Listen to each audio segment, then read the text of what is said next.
मेरे पापा मेरी मम्मी से हमेशा लड़ झगड़ कर ही घर से बाहर निकलते थे। और मम्मी मम्मी भी गला फाड़ फाड़ कर पापा पर चीख रही थीं। मैं बाहर आंगन में बैठी थी, अपने सेकेंड ईयर की एग्जाम की तैयारी कर रही थी। मेरा दिल एकदम से पढ़ाई से उचट गया था। पापा अपनी लड़ाई में मुझे घसीट लेते थे। हमेशा की तरह आज फिर मुझे मनहूस कहकर गए थे।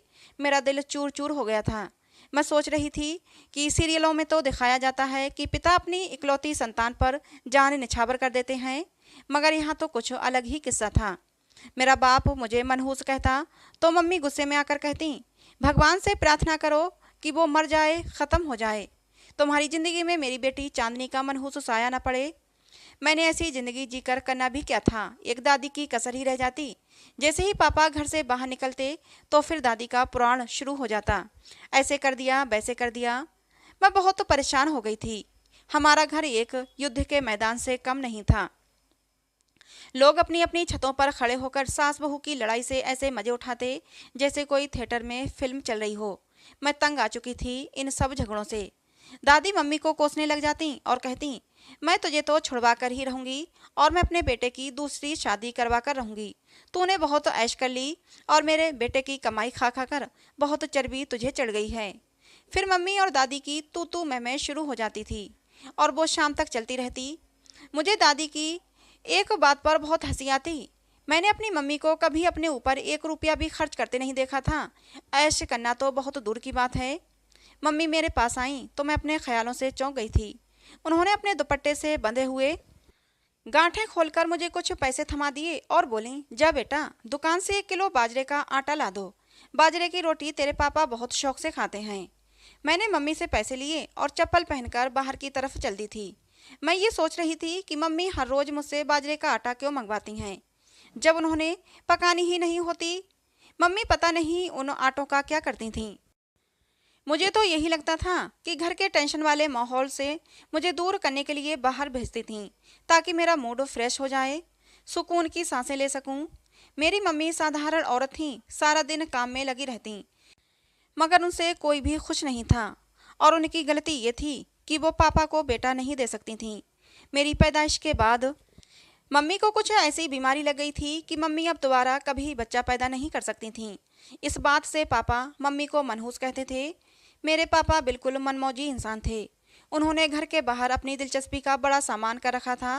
वो घर में मम्मी के साथ ठीक रहते, मगर जिस दिन दादी पापा से अपनी चाह बता देती कि एक पोता होता तो बहुत अच्छा होता, और फिर मेरे पापा को बेटे की फिक्र दिमाग में डाल देती थीं। वो बहुत परेशान हो जाते थे। दादी उनसे कहती थीं, अरे दिनेश, तेरे बाद हमारी नस्ल ख़त्म हो जाएगी। तू कब तक इस मनहूस औरत के पल्लू से बंद कर रहेगा? मैं तेरी दूसरी शादी करवा दूंगी। दादी के पास से पापा उठकर कमरे में चले जाते, मम्मी को डांटने लगते थे। पहले मम्मी चुप रहा करती थीं, मगर अब बोलने लगी थीं। इस तरह लड़ाई अब जोर पकड़ने लग गई थी। इस लड़ाई की वजह से मैं बहुत दिमागी डिप्रेशन में रहने लगी थी। यूं ही दिन गुजरते जा रहे थे। एक दिन मैं कॉलेज से घर वापस आई तो मम्मी को आंगन में फूट फूट कर रोते देखा था। मैं बहुत घबराई। मैंने अपना बैग दरवाजे पर ही फेंक दिया था। मैं भागकर मम्मी के पास आई और बोली, मम्मी मुझे बताइए क्या हुआ है। और रोती रह गई थी। मम्मी बोली, मैं उजड़ गई, मैं बर्बाद हो गई, मेरा कुछ भी नहीं रहा इस दुनिया में। मैं बहुत ज़्यादा घबराई हुई थी। मैं बोली, मम्मी बताइए ना क्या हुआ। मम्मी पापा तो ठीक है ना। मम्मी मेरे गले से लगकर फूट फूट कर रोने लगीं। वो बोली, तेरी दादी ने अपनी सहेली की लड़की को बुलवाया है। अब तेरा बाप उससे शादी करके हम दोनों को घर से निकाल देगा। हम दर बदर की ठोकरें खाएंगे। मेरी मम्मी की बात तो परेशान करने वाली थी। मैंने मम्मी को दिलासा दिया तो वो जरा संभल गई थीं। उन्होंने जल्दी से अपने पल्लू से पैसे निकाले और बोली, जा जाकर 1 किलो बाजरे का आटा ला दे। मुझे माँ की हालत देखकर हंसी आ गई। कहाँ उनको खाने पीने की भी होश नहीं थी और अब 1 किलो बाजरे का आटा किस लिए मंगवा रही थी।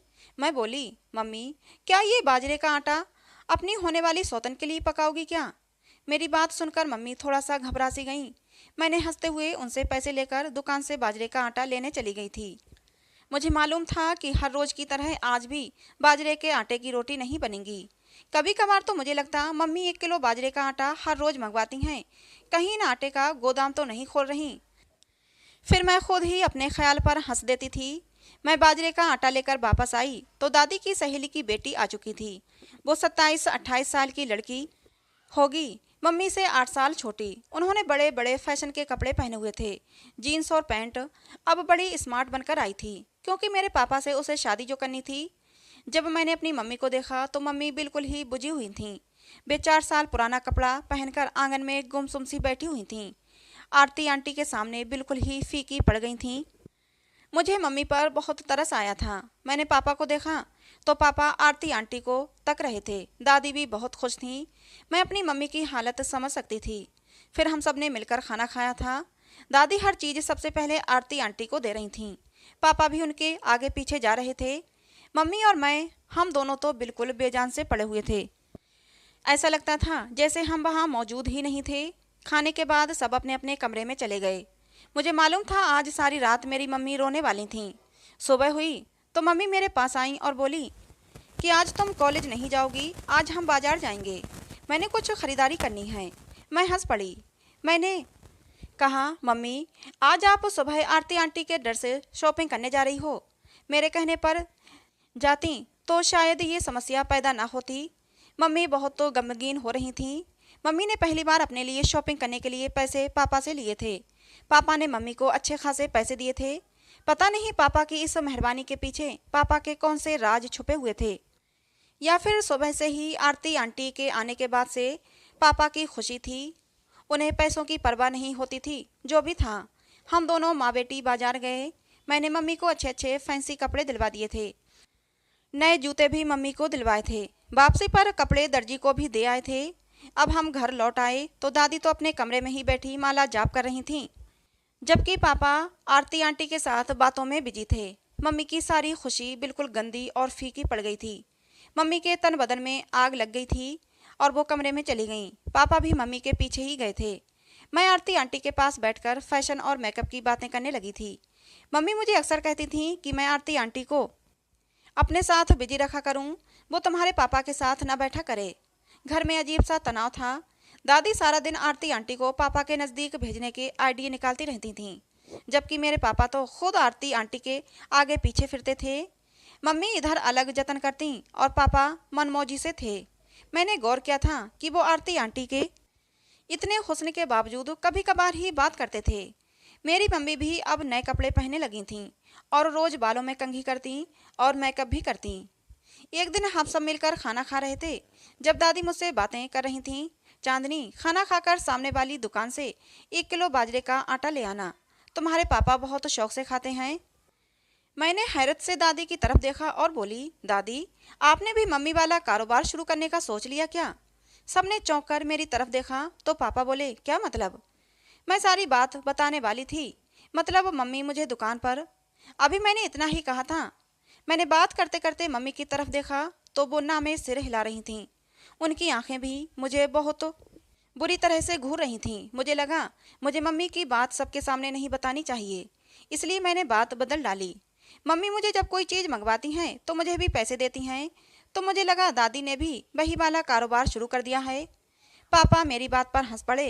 खैर, उस दिन दादी ने जब बाजरे का आटा मंगवाया तो हमारे घर में उस दिन सच में बाजरे की रोटियां पकी थीं, जो कि मैंने बहुत शौक से खाई थीं। अब काफ़ी दिन सुकून से गुजर गए थे, लेकिन दादी की फिर से रंगत फिरने लगी थी और उठते बैठते पापा को याद दिला देती थीं कि तुम्हारी कोई औलाद नहीं है, हमारी नस्ल ख़त्म हो जाएगी। दादी कभी मम्मी को कोसने लगती थीं। अब वो साफ साफ शब्दों में पापा को कहती कि तुम हाँ भरो तो मैं आरती के साथ तुम्हारी शादी करवा दूंगी और तुम्हारा घर आबाद कर दूंगी। पापा कहते, मम्मी मेरा घर तो पहले ही आबाद है। लेकिन दादी कहाँ मानने वाली थीं। एक दिन कॉलेज से मैं वापस आई तो मम्मी को कमरे में अंधेरा करके लेटे देखा और वो बहुत फूट फूट कर रो भी रही थीं। मेरा दिल घबरा गया था। मैंने मम्मी के गले लगकर उन्हें चुप करवाया, उन्हें तसल्ली दी। फिर उनसे पूछा कि मुझे सारा किस्सा बताएं कि हुआ क्या है। मम्मी बोली, चांदनी बेटा, तुम दुकान से मुझे 1 किलो बाजरे का आटा ला दो, फिर बताती हूँ। मैं चुपचाप दुकान से बाजरे का आटा ले आई थी। मम्मी कभी भी खुद बाजरे का आटा लेने नहीं गई थी। वो हर बार आटा मुझसे छुप कर मंगवाती थीं। मुझसे कहती, कॉलेज वाले बैग में बाजरे का आटा छुपा कर ले आना। अगर कोई पूछे तो कह देना कि दुकान से कॉपी या कोई किताब लेने गई थी। मैंने वापस आकर मम्मी से रोने की वजह पूछी थी। वो बोली, तुम्हारी दादी ने मुझसे कहा कि मैं तुम्हारे पापा का कमरा छोड़कर तुम्हारे कमरे में शिफ्ट हो जाऊं। वहां आरती को दुल्हन बनाकर लाएंगी। मैंने पूछा, अब हम क्या करेंगे? तो वो बोली, तुम्हारे पापा से राय मांगूंगी। अगर वो कहेंगे कि माँ की बात मान लूं तो मैं घर छोड़कर चली जाऊंगी। मैं मम्मी की बात सुनकर बहुत ज़्यादा डर गई थी, क्योंकि मेरी मम्मी अपने वादे की पक्की थीं। उन्होंने जब भी कोई फैसला लिया था उस पर बिल्कुल खरी उतरती थीं। मैं सारा दिन प्रार्थना करने लगी कि काश पापा मम्मी का साथ दें। इस बात का तो चांस बहुत कम था, मगर मैं प्रार्थना जरूर कर रही थी। खैर, पापा शाम को घर लौटे तो भी आंगन में बैठकर आरती आंटी के साथ पूरे 2 घंटे से बातें कर रहे थे। पापा के चेहरे पर गुलाब खिल रहे थे। मेरे दिल में बहुत डर लग रहा था कि काश पापा मम्मी के साथ रहें, मम्मी के साथ भी ऐसे ही खुश होकर बातें करते। फिर पापा उठकर अपने कमरे में चले गए थे। मेरा दिल अब बुरी तरह से धड़क रहा था। पता नहीं आज पापा मम्मी की किस्मत में क्या फैसला करेंगे। थोड़ी ही देर गुजरी थी कि मम्मी मेरे पास आईं। उनकी आंखें आंसुओं से भरी हुई थीं। वो मेरे गले लगकर फूट फूट कर रो रही थीं। मैं सब समझ गई थी। मम्मी, अब मैं भी आपके साथ जाऊंगी, मुझे इस घर में नहीं रहना। मैंने अपना फैसला सुना दिया। तब मेरी मम्मी मुझसे जुदा होकर बोली, अरे पागल, आज तेरे पापा ने मेरी लाज रख ली है। उन्होंने मेरी नज़रों में मेरा मर्तबा ऊपर कर दिया। मैंने उनको तुम्हारी दादी की बात बताई तो वो बोले, माँ का तो दिमाग चल गया है, तुम बिल्कुल भी परेशान मत होना। मैं खुशी से झूम उठी थी। मेरे दिल से मानो बोझ उतर गया था। लेकिन ये खुशी भी ज़्यादा दिन टिकने वाली नहीं थी। इस वाक्य के कुछ दिन बाद ही पापा आरती आंटी को शॉपिंग करवाने ले गए थे। वे उनके साथ जॉगिंग करने निकल जाते थे। इधर मम्मी सूख सूख कर कांटा हो जाती थीं। मम्मी की जिंदगी अब तो सारा दिन पापा की जासूसी करते निकल जाती थी, या फिर मुझे बाजरे का आटा लाने के लिए भेजने में गुजरती थी। अब घर के हालात बिगड़ने लगे थे। अब तो आरती आंटी ने साफ शब्दों में दादी से कह दिया था कि दिनेश ने अगर अगले हफ्ते मुझसे शादी नहीं की तो मैं वापस चली जाऊंगी। आखिर कब तक मैं यहाँ इंतजार में बैठी रहूंगी? आरती आंटी की बात सुनकर दादी बहुत परेशान हो गई थीं। इसीलिए मम्मी की वे दुश्मन बन चुकी थीं। उस दिन तो इतवार था, मैं घर पर ही थी। दादी सुबह से मम्मी के साथ चोंच लड़ा रही थीं। मैं अपनी मम्मी का काम निपटाकर कमरे में जाकर लेट गई थी। पहले तो दादी गंदी गंदी गालियां दे रही थीं। मम्मी को तंग कर रही थीं कि दिनेश का कमरा खाली कर दो, नहीं तो मैं तुम्हें कमरे से नहीं बल्कि उसकी ज़िंदगी से भी निकाल दूंगी। मम्मी कुछ ना बोली तो दादी कमरे में घुसकर मम्मी का सामान कमरे से बाहर फेंकने लगी थीं। अब मुझे भी दादी पर बहुत गुस्सा आ गया था। मैं मम्मी के कमरे में चली गई और मम्मी पर ही गुस्सा करने लगी कि वो दादी को उनकी हद में क्यों नहीं रखती। मम्मी ने मुझे कहा कि मैं सब संभाल लूंगी, तुम बस मुझे 1 किलो बाजरे का आटा ला दो। मैं वहाँ से उठी मैं वहाँ से उठी, चप्पल पहनी और आटा लेने के लिए निकल पड़ी। आज मैंने आटा लेकर बैग में डालने ही वाली थी कि मुझे पन्नी कुछ फटी हुई महसूस हुई, लेकिन मुझे घर की फिक्र थी। मैंने ऐसे ही अपने बैग में उसे डाल लिया। आधे रास्ते तक आ गई तो मुझे बैग में कुछ उछलता हुआ महसूस हुआ। मुझे बहुत तो डर लगा। जब मैंने बैग खोला तो उसमें एक पक्षी पड़ा हुआ था। मेरी तो जैसे डर के मारे रूह तक कांप गई कि मैंने वो पक्षी सड़क पर ही फेंक दिया और खुद घर आने के बजाय पापा की स्टेशनरी पर चली गई थी। पापा की स्टेशनरी की दुकान हमारे घर से थोड़ी ही दूरी पर थी। वो मुझे देखकर परेशान हो गए थे। मैंने उनको अपने साथ घर चलने को कहा था। वो बिना कुछ कहे मेरे साथ चल पड़े थे। इधर पापा ने घर का दरवाज़ा खोला ही था कि मम्मी कटी हुई मछली की तरह डोलने लगी थीं। जब पापा ने आगे बढ़कर उन्हें थाम लिया था, पापा ने हम दोनों माँ बेटी का हाथ पकड़कर घर में ले गए। दादी फिर शेरनी बनी हुई थीं। वो चीखने लगी थीं, दिनेश, अभी और इसी वक्त तू अपनी पत्नी को घर से निकाल दे। इसने तेरी माँ की बेइज्जती की थी। दादी की बात सुनकर पापा बोले, पहले यकीनन आपने ही कुछ कहा होगा। पापा की बात सुनकर तो दादी का पारा और हाई हो गया। वो बोली, मैंने सिर्फ उससे इतना कहा था कि तुम्हारा कमरा खाली कर दे। इस कमरे को मैंने आरती के लिए सेट करना है। कल तुम दोनों की शादी करवा दूंगी। पापा हंस पड़े थे और बोले, माँ, अब बस भी कीजिए। फिर आरती आंटी से बोले, आरती, आप इस घर की मेहमान हो, आपके साथ वक्त भी बहुत अच्छा गुजरा, लेकिन अब अच्छा नहीं लगता। मगर मेरी मजबूरी बन गई है कि मैं आपसे कहूँ कि अब आप हमारे घर से चले जाएं। मुझे बिल्कुल अच्छा नहीं लगता। आपकी वजह से हमारे घर का माहौल ख़राब हुआ है। दादी चीख पड़ी थीं, दिनेश, तुम्हारा दिमाग तो ख़राब नहीं हो गया है? आरती तुम्हें बारिश दे सकती है, ये बांझ तुम्हें क्या देगी? मेरे पापा बोले, अगर भगवान मुझे वारिस देगा तो मुझे मेरी पत्नी से ही दे देगा। आज मैं आपसे एक बात बहुत ही साफ शब्दों में कहना चाहता हूँ कि आप इस घर की मालकिन हैं। इस घर में जो कुछ भी है आपका है। आप यहाँ मलिका बनकर रहें। मैं, मेरी पत्नी और मेरी बेटी आपकी सेवा करेंगे। मगर आज के बाद अगर आपने हमसे फसाद या झगड़ा लड़ाई करने की कोशिश करी तो हम तीनों ये घर छोड़कर हमेशा के लिए चले जाएंगे। उस दिन ही आरती आंटी वापस चली गई थीं। दादी ने अपने आप को कमरे में कैद कर लिया था, जबकि मैं पापा से शिकायत किए बिना नहीं रह पाई थी। मैं बोली, पापा, आपने मेरे साथ और मेरी मम्मी के साथ बहुत नाइंसाफ़ी की थी।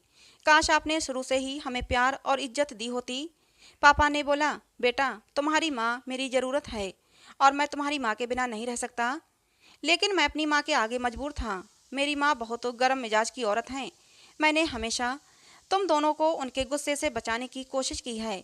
जब माँ को गुस्सा आता तो मैं तुम दोनों पर गुस्सा करता कि माँ मेरा गुस्सा देकर अपना गुस्सा भूल जाएं और मैं तुम दोनों पर अपना गुस्सा निकालता।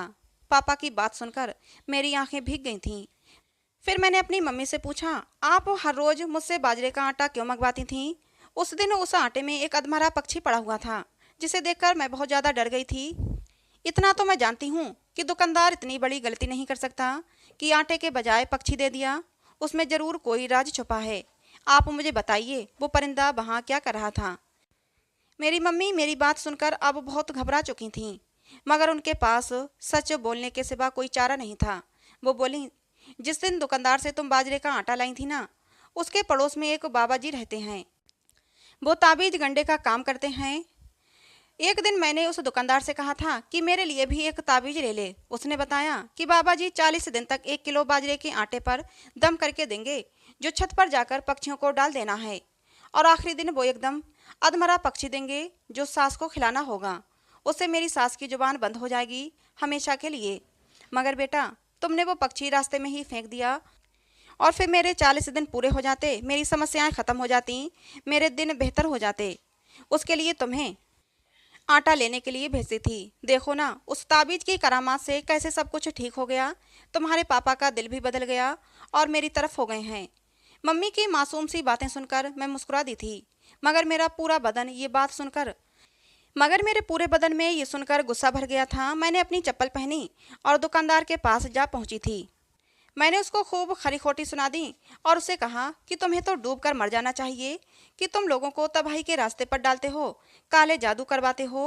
वो बोला, हम तो दुकानदार हैं और मैं दुकान के सामान बेचता हूँ। मैंने तुम्हारी माँ को कोई काला जादू नहीं करवाया। मैं तो खुद उनके मुँह से काले जादू का सुनकर परेशान हो गया था। मैंने तो बस उनसे इतना कहा था कि आपका काम हो जाएगा, लेकिन उसके लिए आपको 40 दिन तक ना पति से लड़ना है और ना ही सास से।